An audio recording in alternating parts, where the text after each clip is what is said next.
In this video, we're going to talk about Crypto Trends 2024. I'm going to summarize what has happened this year so far and where we are for the next year, 2025. And beyond that. So we're going to have a look at major narratives like L1s, L2s, RWAs, different DeFi, AI coins, gaming coins, NFTs, and meme coins, and much more than that. I basically was doing this video at the beginning of this year, and I think even before this year, while we were entering 2024, trying to see what people are expecting, what are the major narratives. So far, we know that the only major narrative this year was memes, and that was probably the biggest narrative here that we got. That was the true narratives. The meme coins, especially the meme coins on Solana, got parabolic, especially some of them. So this is basically the main narrative here. But we got some interesting stuff as well, like from social friend tech, the arena. There are a couple of other things like that. We didn't get anything from gaming, but yeah, we're going to go one by one. So first of all, we have L1 coins, and we have those three top coins: Bitcoin, Ethereum, and Solana.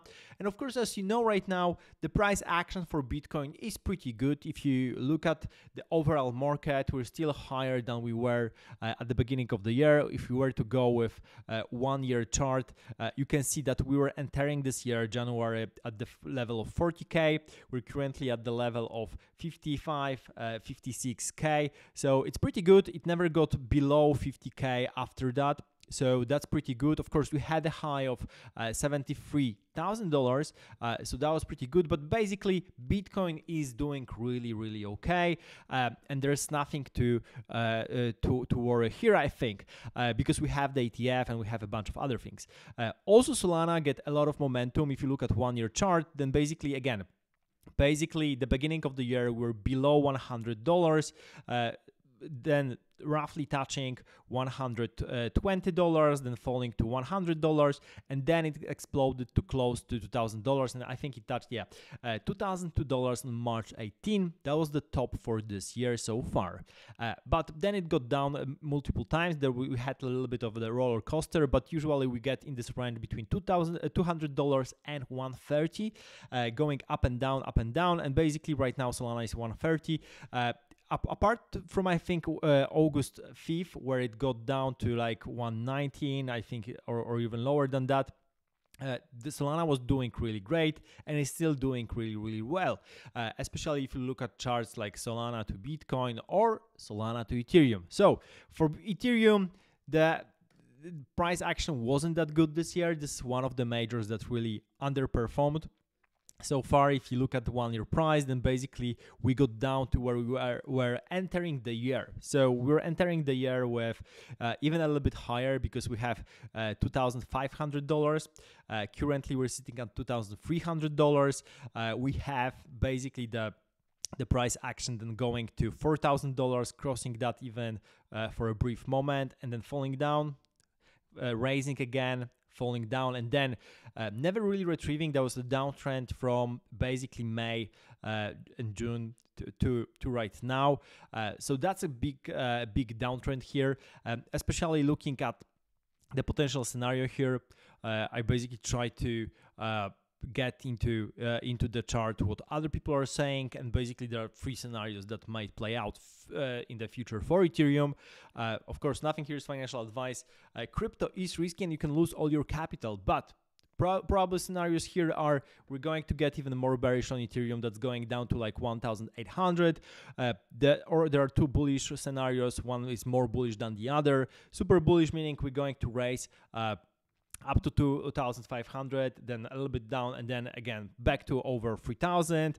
More neutral is one we getting a little bit lower to 2,000, and then we're going up again to 3,000, and that should play out within the next month or two. We're going to see how it goes. A lot of things depends on like rate cuts, macro scenario, US elections, appetite for risk in general, and how the stock market performs as well. So we're going to see that. That's for the majors. That's the three main majors. For other majors, actually, the situation is not so cool. We had things like Atom going down, Celestia in a downtrend. There's a lot of different airdrops being promised here, but basically I think apart from Dime and so Dimension and something else, I guess nothing much was delivered, and people were pretty disappointed with that. We also have different specified DeFi chains like Injective. I could mention also Canto here. Say Torchain, Kujira. Those are in the same kind of place. Maybe I could mention Canto here, which I still like. Rebrands to S. So yeah. So interesting thing is the interesting thing is that Sui has the best price action here out of those coins from the newer chains, especially right now on crypto Twitter. There are a lot of people that are mentioning how Sui is great, and basically there's this competition between Sui and Aptos, but Sui definitely has a better price action right now. But both chains are pretty similar, meaning that they're based on Move, the language. So that's a different programming language than what Ethereum or Solana is using. And they're competing with each other on speed, security, and so on. So very interesting. Also very interesting is Fantom, which is an EVM very similar to Ethereum, but it's super fast and currently rebrands to S. Having a new token, probably an airdrop is coming along the way, and also that's going to be an EVM that's super fast, which might compete with Solana, and that's going to be super interesting. But apart from that, nothing much happened from L1 coins. Now, going into L2 coins, you can see that there are a couple of interesting things happening here on the list, but basically this year wasn't really great for L2 coins. You have a new one, basically Blast, and here on especially on Ethereum, maybe I'll do it like that. Those were the main ones based on Blast, especially because of meme coin narratives. So those were basically all the L2s that were doing something were on Ethereum. Other L2s, not so much. Nothing happened really with Bitcoin L2s. We have stacks, but it's not really used anymore, at least not to the extent that it was at the top when we had the talks of the ordinals, runes, and so on. Those went away a little bit. But still, stack is around, great tech. For the Bitcoin L2, that's the biggest one. But most of the price action when it comes to the L2s were definitely on Ethereum. You can even have this website L2Bit where you can compare different L2s to Ethereum and see how many there are. Mantle is pretty interesting. They had different DeFi products, so I guess there's a lot of action there. We have Blast Scroll is of course coming with probably an airdrop. ZK Sync was interesting with an airdrop this year. Starknet, but a lot of them basically went down after they were airdropping, and there was not enough climate, and people were criticizing this this liquidity that went away into different L2s. I think this year is definitely a lot of criticism came to Ethereum ecosystem, both L2s and the L1 itself, maybe for the lack of guidance, maybe for too much at once, for too technical things, rather than building consumer-facing apps that are easy to understand, and maybe that's what's really missing. So I can delete that from upcoming. We have Blast here, so that's pretty interesting. Yeah, on RWA, I have Canto here because Canto basically is a chain, but they have this direction of being real-world asset product. We have a bunch of other top projects. I'm still a big believer in RWAs. I especially like products that are consumer-facing, where things like where you can buy with crypto different stuff. Not so many products like that, but they are being built. From things like Grass, where you actually pay for access to the Wi-Fi, to different maps. Things are coming. So definitely that category will still have to come. New projects are emerging, interesting stuff is happening, but still we are very early to the narrative. Same goes with AI and bots. So we have a lot of projects being fueled by the rise of ChatGPT and many different AI tools that people are using. And there are different projects on the top like Tau, Render, Fetch, SingularityNet, Akash, Pal, and so on. But basically, those were fueled by the hype in ChatGPT and the fact that people in the markets can't really access those kind of deals, but because there are usually private deals that go to VCs rather than, you know, have a company that you can invest in, except for Nvidia. And of course, Nvidia went parabolic this year. I think that the total market cap of Nvidia is $2.5 trillion, which is higher than the entire crypto market. So Nvidia is priced much higher than the entire crypto market. That's something to be remembered. So maybe I even know that. Nvidia market cap 2.5 T is larger than the market cap of the entire crypto market. So that's super interesting, but yeah, we don't have enough AI apps, AI models, AI projects that came out of the crypto ecosystem. And I think the scenario is pretty similar to gaming. People who are very well versed in, for example, gaming or AI, they're not really doing crypto, and vice versa. People who are in crypto, they don't really know enough about AI or gaming to build great products in that direction. And of course, there's a lot of speculation, like the speculation with games, but we don't necessarily see projects and products that can be used outside of the crypto community. So of course, there will be some demand, but for now, I don't see really projects that make sense on a longer time frame. And myself, I have a PhD in mathematics. I'm doing, in a normal world, I'm doing AI stuff. So that criticism comes from the fact that I basically know the market and how it works. And it's really hard for now to imagine that people outside of crypto would be using those AI crypto protocols for now. So something has to change. New projects have to emerge in order for that to change. But maybe that will happen in the future. So different bots. We basically had Unibot basically went away. It got also into Trojan. Lootbot are still here. We've seen the rise of different platforms. So for example, I'm a big fan of BullX. We have things like Photon as well, and a bunch of others. So there's a lot of things happening here that are super interesting. And yeah, definitely a lot of stuff in crypto when it comes to automation and things related to AI are happening around around the space of bots on Telegram, of separate platforms. Yeah, if you want to check one of the best platforms, check BullX. The link will be probably down below in the description. Now, we also have new generation of DeFi, and this is something that probably I'm the most bullish on. We have 3 new top exchanges like Hyperliquid, RabbitX, Vertex. Hyperliquid is definitely at this point, this is definitely the biggest one. We're still waiting for the airdrop for the Hyperliquid. You could get points basically for the entire year.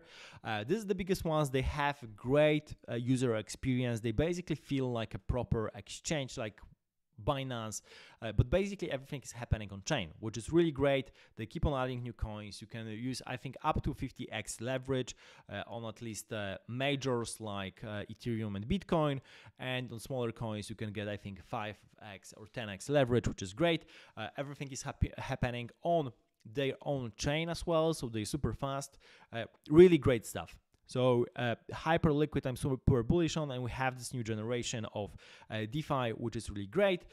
Of course, still we have things like Aave, which are doing very good, especially recently with the price action. We have staking protocols like Lido. Pendle is doing amazingly well throughout the entire year. So DeFi was pretty good. I mean, people were pretty critical about DeFi, but altogether, if you think about that and compare to other categories, I think out of the other categories, DeFi is doing amazingly well. NFTs, they didn't come back. There was a small period that Bitcoin ordinals were around with different platforms, and people were trading those. Solana NFTs for a little moment when people were farming Tensor airdrop and I guess a couple of other airdrops, but nothing really much happened. Ethereum NFTs on Ethereum are pretty much dead, apart from Pudgy Penguins. Those were the only ones that did something, and there are also a couple of other collections, but even like CryptoPunks went down quite a lot in the downtrend. I think it's lower than 30 ETH for now, so it's much lower than where it was at the top. I think CryptoPunks in the peak of the mania, I think in the end of 2021, 2022, that was like 100 ETH for one CryptoPunk. Right now it's 20 something, maybe 30. So that's it. So really NFTs are still far away, but I think they're getting closer because NFTs are basically like meme coins with pictures more personalized, and meme coins had a blast. I'm going to talk the meme coins at the very end, but those were the this is the biggest narrative. SocialFi, we had Friendtech, but actually it closed right now. So actually just last week, I think it closed, it got a token, there were an airdrop of Friend. So if you managed to get some kind of airdrop, you probably were fine. But other than that, if you, for example, bought the token or tried to do something, well, nothing came out of that. I think Farcaster plus Lens are still the most popular SocialFi. I would add here that maybe the interesting SocialFi and the platform is pump.fun.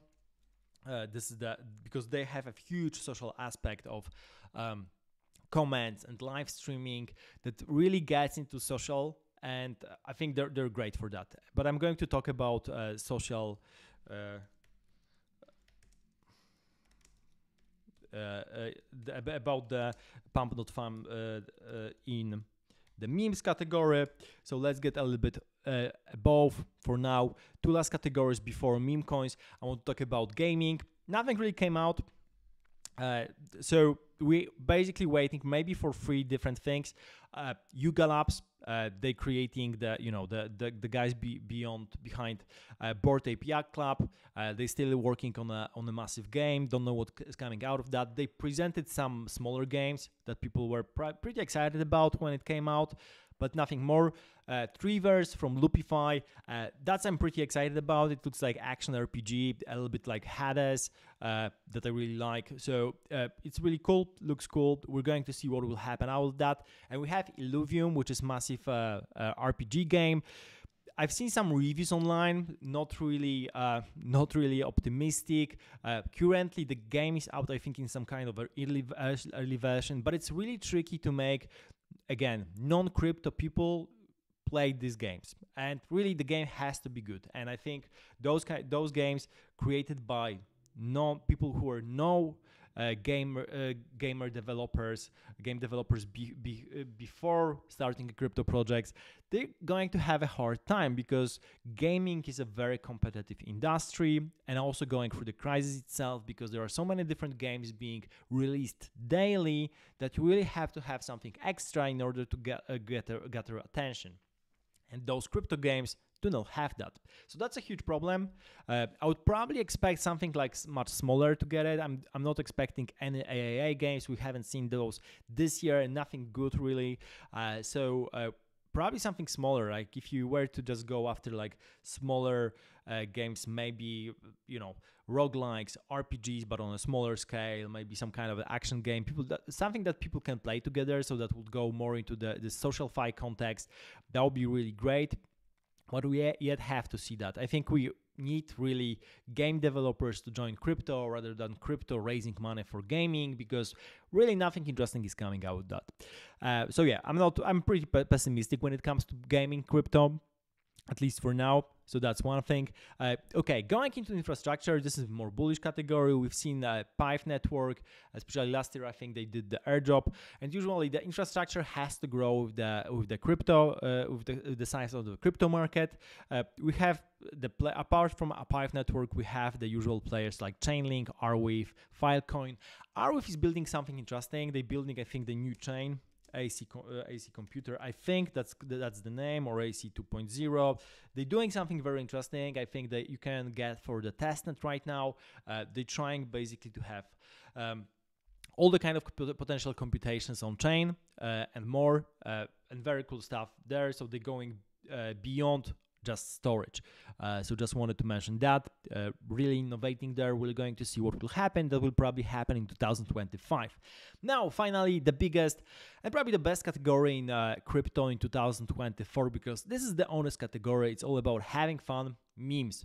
I was talking about the memes on my channel a lot, and also I keep on talking about that because I think this is something that we have seen actually some actual innovation in memes, and especially with pump.fun, this is the best product because pump.fun is not only a token launcher. We can think about that as a launchpad, but over the years we have so many different launchpads. That's not really why it was so popular. Pump.fun was popular because it allowed people to create the token with no liquidity. So that's one thing. And the second thing, it made it social. So you have a separate website for each token, but you can see all the tokens, you can chat with people, and then finally you can live stream. And live streaming just enabled a new type of content on pump.fun. So pump.fun for me is this at the intersection of SocialFi and memes, and it's really doing things great. And I think out of pump.fun, because it's taking the main thing of crypto, which is creation of the new tokens in pure essence. You can really see it going into different social directions, and you can probably see even social network coming out of pump.fun, and that would be really cool. Apart from that, of course, we have the top 3 meme coins, which is PEPE, BONK, Weave. Of course, I should mention maybe Doge and Shiba as well, but those are like the legacy coins. They price action wasn't really great, both Doge and Shiba. However, PEPE, BONK, and Weave really did amazing things in 2024. Of course, they are a little bit down, especially after all the majors are down, but they're high beta to the majors, and I think they're definitely interesting coins here. On Ethereum, we had MOG, Nero, very new one, and Harry Potter, Obama, Sonic, and Ino, or the ticker is Bitcoin. Those are the 3 top tokens on Ethereum currently. On Solana, the top tokens are basically POPCAT, GigaChat, Mumu, Ponka, Book of Memes. Those are still holding very well, but of course you can discover many smaller coins, and I talk about those on live stream. So I'm not going to go into memes very hard here. You can watch any of my recent streams or just one of the videos about top meme coins that I keep on doing. I just wanted to say here that as the narrative, meme coins were really the biggest narrative this year, and probably, I don't know whether they will to stay, because people were expecting the same thing with NFTs in 2021. NFTs didn't stay in the end, the price basically plummeted. So you have to remember that those, even if you think that meme coins are not going away, people get tired of narratives, and they get tired of doing the same thing over and over. So they might very well go away, but of course the top projects will stay to a certain extent, and we can see that with Doge and Shiba going over multiple cycles, multiple years, and performing very fine. Now, I don't know if those tokens on the list here will perform well in the future, but for now, they are definitely here to stay, and they have great communities, because you have a community around particular memes, and that's really, really great. So I think for now, future for meme coins looks really great going into 2025. As we get majors on the higher price points, meme coins will come back as well. If, for example, Solana were to go to $200 again, or Ethereum goes beyond $3,000, then we're definitely going to see meme coins also coming back. And mostly they are coming back on Ethereum and Solana. Those are the 2 chains. We have a little bit of meme coins on Tron. We had a little bit of meme coins on Fantom, different L2s like Base and Blast. But basically, it's all about Ethereum and Solana in the end. So this is where the most of the action is. Especially Solana is the chain of 2024, with memes being the driving force behind Solana. Really cool stuff. So that's the summary for 2024. Hope you liked it. Let me know in the comments what you're looking at, especially as we enter 2025. There might be interesting new narratives coming and emerging, but basically for now, this is the main narratives that I can think of, and also the main that I'm trying to at least keep track a little bit. Mostly concentrating here on meme coins and AI bots category. Also watching closely RWAs, because those are closer. I think those 3 has the biggest chance. And of course, Hyperliquid from L2s, that's also a great bet. From DeFi 2.0, that's also a great bet when it comes to the exchange. Again, if you want to have a look at it and use it, check the link down below in the description. Thank you for watching, subscribe to the channel, and see you in the next video.